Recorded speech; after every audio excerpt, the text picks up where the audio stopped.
Dear students and dear friends, बहुत बहुत स्वागत है अपने चैनल पॉलिटिकल साइंस एसबीएम में। मैं विकास। प्यारे साथियों, आज हम लोग डीडीयू यूनिवर्सिटी के द्वारा आयोजित जो बीए सेमेस्टर की परीक्षाएं आयोजित की जा रही हैं, उसी के क्रम में आज हम लोग बीए फोर्थ सेमेस्टर हिंदी का जो सेकंड पेपर है उसको सॉल्व करने वाले हैं। और ये पेपर आज आपका 30 तारीख को हुआ है, 30 मई को। ठीक, और ये एचएनडी 204 एचएनडी 204 का आज हम लोग सॉल्यूशन पेपर देखते हैं और अपने आंसर मिला लीजिए कितने क्वेश्चन सही हो रहे हैं। प्यारे साथियों, आपसे रिक्वेस्ट करेंगे कि अगर अब तक आपने चैनल को सब्सक्राइब नहीं किया है तो जल्दी से चैनल को सब्सक्राइब कर लीजिए, साथ ही बेल आइकन भी प्रेस कर लीजिए। और आपके जो किसी भी सब्जेक्ट के हों तो उससे रिलेटेड हम लोग जो प्रीवियस ईयर क्वेश्चन पेपर है 2-3 वर्षों के, एक तो और मॉडल पेपर भी आपको अवेलेबल करा रहे हैं ताकि आप एग्ज़ाम में बेहतर प्रदर्शन कर सकें और साथ ही आपके परीक्षा में बेहतर अंक प्राप्त हो सकें। चलिए, ज़रूर आप चैनल को सब्सक्राइब कीजिए और साथ ही अपने दोस्तों में अधिक शेयर कीजिए। पहला क्वेश्चन देखिए, वर्तमान हिंदी का प्रचलित रूप क्या है? अवधी, खड़ी बोली, ब्रजभाषा या मैथिली? तो वर्तमान हिंदी का जो प्रचलित रूप है वो खड़ी बोली है, यानी बी राइट आंसर होगा। दूसरा क्वेश्चन है कि उर्दू भाषा का संबंध किस लिपि से है? फारसी, रोमन, देवनागरी या गुरुमुखी? तो उर्दू भाषा का जो संबंध है उससे जो लिपि है फारसी लिपि से संबंधित है उर्दू भाषा। ये राइट आंसर होगा फारसी। अगला प्रश्न है कि हिंदी साहित्य सम्मेलन प्रयाग की स्थापना कब हुई थी? हिंदी साहित्य सम्मेलन प्रयाग की स्थापना कब हुई थी? 1965, 1950, 1920 या 1910? तो हिंदी साहित्य सम्मेलन प्रयाग की स्थापना 1910 में हुई थी, तो डी राइट आंसर होगा। नेक्स्ट क्वेश्चन है क्वेश्चन नंबर 4, ये देवनागरी लिपि का संबंध किस भाषा से है? हिंदी, अंग्रेजी, पंजाबी या उर्दू? तो देवनागरी लिपि का जो संबंध है वो आपका किससे है? तो हिंदी से संबंधित है, ये राइट आंसर होगा। अगला प्रश्न है क्वेश्चन नंबर 5, विनय पत्रिका की भाषा क्या थी? ब्रज भाषा, अवधी, खड़ी बोली या भोजपुरी? तो विनय पत्रिका की जो भाषा है वो है ब्रज भाषा, ऑप्शन ए राइट आंसर होगा। नेक्स्ट क्वेश्चन है क्वेश्चन नंबर 6, अनुवाद होता है लक्ष्य भाषा का, स्रोत भाषा का, मातृभाषा के या किसी भी भाषा का? नहीं, किसी भी भाषा का। तो क्वेश्चन नंबर 6 का राइट आंसर होगा कि अनुवाद किसी भी भाषा का होता है, तो ऑप्शन डी राइट आंसर होगा। अगला प्रश्न है क्वेश्चन नंबर 7 कि सर्वप्रथम अंग्रेजी हिंदी बैंकिंग शब्दावली का प्रकाशन किस वर्ष किया गया था? 1980, 1990, 1983 या 1981? क्वेश्चन नंबर 7 का राइट आंसर होगा ऑप्शन ए, 1980 में सर्वप्रथम अंग्रेजी हिंदी बैंकिंग शब्दावली का प्रकाशन किया गया, तो ये राइट आंसर होगा। अगला प्रश्न है 8 कि विचारों और अभिव्यक्ति का माध्यम है क्या? शब्द, चिंतन, वर्ण या भाषा? तो विचारों एवं अभिव्यक्ति का जो माध्यम है वो है आपकी भाषा, डी राइट आंसर होगा। क्वेश्चन नंबर 9 है समीक्षा के लिए अंग्रेजी में कौन सा शब्द प्रयुक्त होता है? Review and criticism, evaluation, assessment या उपरोक्त सभी? तो 9 का राइट आंसर होगा ऑप्शन डी, उपरोक्त सभी। क्वेश्चन नंबर 10 है कि किसी कार्य को फिर से जांचना क्या कहलाता है? पुनरीक्षण, अवलोकन, अनुवाद या समीक्षा? तो किसी कार्य को फिर से जांचना हम उसको क्या कहेंगे? तो उसको कहेंगे पुनरीक्षण, ये राइट आंसर होगा। क्वेश्चन नंबर 9 कि नाइडा द्वारा प्रतिस्थापित अनुवाद की प्रक्रिया निम्न में से कौन सी है? विश्लेषण, अंतरण, पुनर्गठन या उपरोक्त सभी? 11 का राइट आंसर होगा ऑप्शन डी, उपरोक्त सभी। 12 देखिए, अनुदित पाठ के संदर्भ में किसकी भूमिका सबसे महत्वपूर्ण होती है? अनुवादक, पुनरीक्षक, मूल्यांकनकर्ता या उपरोक्त सभी? तो 12 का राइट आंसर होगा डी, उपरोक्त सभी। क्वेश्चन नंबर 13 है पुनरीक्षण का अर्थ क्या है? पुनः देखना, आलोचना, संक्षेपण या उपरोक्त सभी? तो 13 का राइट आंसर होगा ऑप्शन ए, पुनः देखना। क्वेश्चन नंबर 14 है कि किसी एक भाषा में अभिव्यक्त भाषाओं, विचारों एवं अनुभूतियों का दूसरी भाषा में सन्निकट अभिव्यक्ति के रूप में सजीव प्रस्तुतिकरण क्या कहलाता है? पुनरीक्षण, अनुवाद, मूल्यांकन या समीक्षा? तो 14 का राइट आंसर होगा ऑप्शन बी, अनुवाद। अगला प्रश्न है क्वेश्चन नंबर 15 कि डैश का अर्थ है मूल भाषा पाठ की तुलना में अनुदित पाठ के गुण दोषों का विवेचन करना। तो 15 का क्या राइट आंसर हुआ? क्वेश्चन नंबर 15 का राइट आंसर होगा ऑप्शन सी, अनुवाद, समीक्षा। क्वेश्चन नंबर 16 है अनुवादकों को अच्छी जानकारी होनी चाहिए। अनुवादकों को किस चीज़ की अच्छी जानकारी होनी चाहिए? स्रोत भाषा व लक्ष्य भाषा की, मातृभाषा की, मूल पाठ की भाषा की या दो भाषाओं की। तो 16 का राइट आंसर होगा ऑप्शन ए, स्रोत भाषा व लक्ष्य भाषा की अनुवादों को अच्छी जानकारी होनी चाहिए। क्वेश्चन नंबर 17 है कि किसी एक भाषा में कही गई बात को अन्य दूसरी भाषा द्वारा सहज संप्रेषणीय अभिव्यक्ति में रूपांतरित करना है, क्या बोलते हैं उसको? तो उसको बोलते हैं द्विभाषिक क्रिया। तो 17 का राइट आंसर ऑप्शन डी, द्विभाषिक क्रिया। क्वेश्चन नंबर 18 है अनुवाद चिंतकों में निम्न में से महत्वपूर्ण माने गए हैं, कौन? नाइडा, न्यूमार्क, बाथगेट या ये सभी। 18 का राइट आंसर होगा ऑप्शन डी, ये सभी। क्वेश्चन नंबर 19 है अनुवाद शास्त्री नाइडा के अनुवाद मूल्यांकन के कितने आधार बताए हैं? अनुवाद शास्त्री नाइडा ने अनुवाद मूल्यांकन के कितने आधार बताए हैं? 5, 2, 4 या 3। तो 19 का राइट आंसर होगा option B, 2। B right answer होगा 2। क्वेश्चन नंबर 20 है पुनरीक्षण की प्रक्रिया संपन्न करने वाला व्यक्ति क्या कहलाता है? पुनरीक्षक या परीक्षक। तो 20 का राइट आंसर ऑप्शन सी, पुनरीक्षक।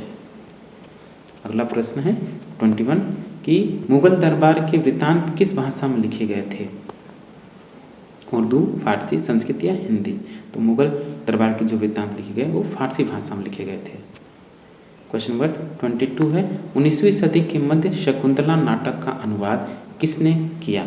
मधुसूदन दत्त, राजा लक्ष्मण सिंह, हैकेल या विलियम जेम्स। तो 22 का राइट आंसर ऑप्शन बी, राजा लक्ष्मण सिंह। अगला प्रश्न देखिए 23 बहुभाषिक समाज में अनुवाद का क्षेत्र है। बहुभाषिक समाज में अनुवाद का क्षेत्र कौन कौन सा है? तो 23 का राइट आंसर होगा उपयुक्त सभी। ठीक, तो डी राइट आंसर होगा उपयुक्त सभी। अगला प्रश्न है 24 कि भारतीय संविधान के अनुच्छेद 343 के अनुसार संघ की राजभाषा कौन सी है? तो अनुच्छेद 343 के अनुसार भारतीय संघ की जो राजभाषा है वो है हिंदी है, ये राइट आंसर होगा। क्वेश्चन नंबर 25 है संस्कृति का अंग क्या है?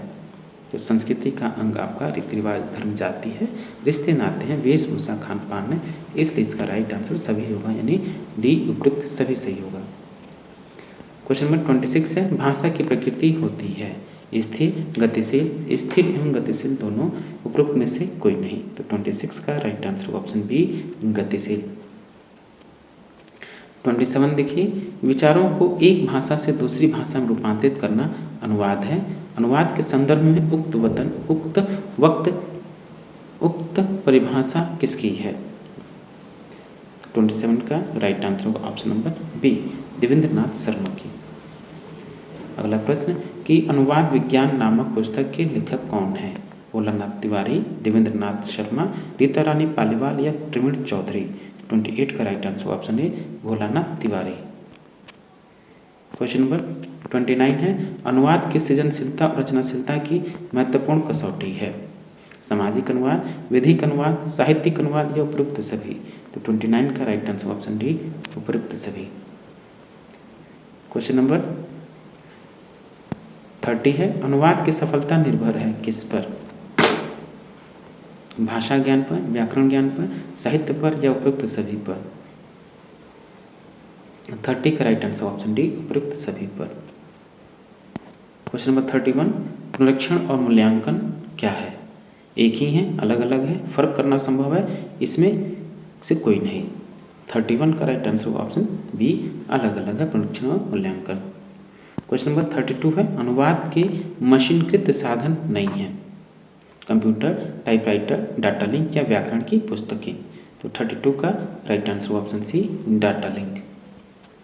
क्वेश्चन नंबर 33 है कि अनुवाद के भौतिक साधन नहीं है। शब्दकोश, व्याकरण की पुस्तकें, संदर्भ पुस्तकें या टेलीफोन। तो 33 का राइट आंसर होगा ऑप्शन डी, टेलीफोन। प्यारे दोस्तों फिर से एक बार हम आपको बता दें ये है question paper DDU BA 4th semester Hindi का जो सेकंड पेपर है HND 204 यानी हिंदी का सेकंड पेपर HND 204 का क्वेश्चन पेपर है जिसको हम लोग सॉल्व कर रहे हैं या आंसर की देख रहे हैं। तो आप इससे अपने आंसर मिला सकते हैं कितने क्वेश्चन आपके सही हुए। और एक और रिक्वेस्ट है, गुजारिश है, प्लीज़ आप चैनल को सब्सक्राइब कीजिए, साथ ही अपने दोस्तों में अधिक से अधिक शेयर कीजिए। क्वेश्चन नंबर 34 कि साहित्य लेखन में सृजनात्मक क्रिया है, एक है सृजनात्मकता के मुख्य आधार तत्व क्या है? अनुभूति, भाव, कल्पना या उपरोक्त सभी। तो 34 का राइट आंसर होगा ऑप्शन नंबर डी उपरोक्त सभी। क्वेश्चन नंबर 35 है कि अनुवाद समीक्षा कितने प्रकार की होती है? तो अनुवाद समीक्षा कुल 2 प्रकार की होती है, तो ए राइट आंसर होगा 2। 36 है अनुवाद को होना चाहिए पक्षपाती, तटस्थ, दोनों या कोई नहीं। तो 36 का राइट आंसर होगा अनुवादक को न तो पक्षपाती न तटस्थ, नहीं दोनों होना चाहिए, तो डी होगा उपरोक्त में से कोई नहीं। क्वेश्चन नंबर 37 है कि अनुवादक की भूमिका महत्वपूर्ण होती है किस मामले में? अनुवादक की महत्वपूर्ण भूमिका सामाजिक विकास में होती है, धार्मिक विकास में होती है और राजनीतिक विकास में होती है, तो डी राइट आंसर होगा उपरोक्त सभी। क्वेश्चन नंबर 38 है बहुभाषिक समाज से तात्पर्य है, यानी बहुभाषिक समाज से क्या अर्थ है? तो 38 का राइट आंसर होगा ए और बी दोनों इसमें सही है, तो ऑप्शन सी होगा उपयुक्त दोनों। क्वेश्चन नंबर 39 है सर विलियम जोन्स द्वारा रॉयल एशियाटिक सोसाइटी की स्थापना कब की गई थी? बेहद फेमस क्वेश्चन है ये, तो 39 का राइट आंसर ऑप्शन बी 1795 में विलियम जोन्स द्वारा रॉयल एशियाटिक सोसाइटी की स्थापना की गई। क्वेश्चन नंबर 40 भारत की भाषिक विशेषता क्या है? एक भाषी है भारत, द्विभाषी है, बहुभाषी है, या उपरोक्त में से कोई नहीं। भारत की जो भाषिक विशेषता है वो है आपकी क्या? बहुभाषी है, तो सी राइट आंसर होगा बहुभाषी। क्वेश्चन नंबर 41 भारत की सबसे प्राचीनतम भाषा कौन सी है? हिंदी, संस्कृत, पाली या प्राकृत? भारत की सबसे प्राचीनतम भाषा संस्कृत है। क्वेश्चन नंबर 42 पूर्वी हिंदी की बोली नहीं है, अवधी, बघेली, छत्तीसगढ़ी या खड़ी बोली? इसका राइट आंसर होगा ऑप्शन डी खड़ी बोली। क्वेश्चन नंबर 43 है अनुवादक समाज में अपना योगदान देता है किस मामले में? तो बहुभाषा को बढ़ावा देकर, बहुसंस्कृति को बढ़ावा देकर या विविध ज्ञान को बढ़ावा देकर, इसलिए डी राइट आंसर होगा उपयुक्त सभी। क्वेश्चन प्यारे दोस्तों, फिर से आपसे रिक्वेस्ट है कि प्लीज़ आप चैनल को जरूर सब्सक्राइब करें, साथ ही वीडियो को लाइक कीजिए और अधिक से अधिक शेयर कीजिए। और ये पेपर है आपका BA 4th सेमेस्टर हिंदी का सेकंड पेपर HND 204 का आंसर की सॉल्यूशन पेपर। 44 है पुनरीक्षक को में होना चाहिए क्या? तटस्थता, निर्णय लेने की क्षमता, विषय का ज्ञान या उपरोक्त सभी? तो 44 का राइट आंसर सी होगा विषय का ज्ञान। क्वेश्चन नंबर 45 की कविता का अनुवाद करने वाले अनुवादक को बोध होना चाहिए किसका? तो 45 का राइट आंसर ऑप्शन डी सभी का। 46 देखिए कि अंतर्राष्ट्रीय मातृभाषा दिवस कब मनाया जाता है? तो अंतर्राष्ट्रीय मातृभाषा दिवस 21 फरवरी को मनाया जाता है। 47 है अनुवाद की भाषा होनी चाहिए, तो अनुवाद की भाषा मानक भाषा के अनुसार होनी चाहिए, तो बी राइट आंसर होगा। क्वेश्चन नंबर 48 केंद्रीय अनुवाद ब्यूरो की स्थापना किस वर्ष हुई थी? तो 48 का right answer option B 1971। Question number 49 banking शब्दावली बियरर का हिंदी अनुवाद क्या है? तो 49 का राइट आंसर ऑप्शन ए धारक। क्वेश्चन नंबर 50 और लास्ट क्वेश्चन है भारत की राजभाषा कौन सी है? तो भारत की जो राजभाषा है वह हिंदी है, ये रिपीटेड है, इसी में 2 बार पूछा गया प्रश्न है। तो चलिए ये था आपका HND 204 का आंसर की, जिसको हमने अभी सॉल्व किया और आप इससे आंसर मिला लीजिए और जरूर कमेंट में करें कि कितने आपके क्वेश्चन सही हुए। थैंक यू फॉर वॉचिंग, मिलते हैं नेक्स्ट वीडियो में।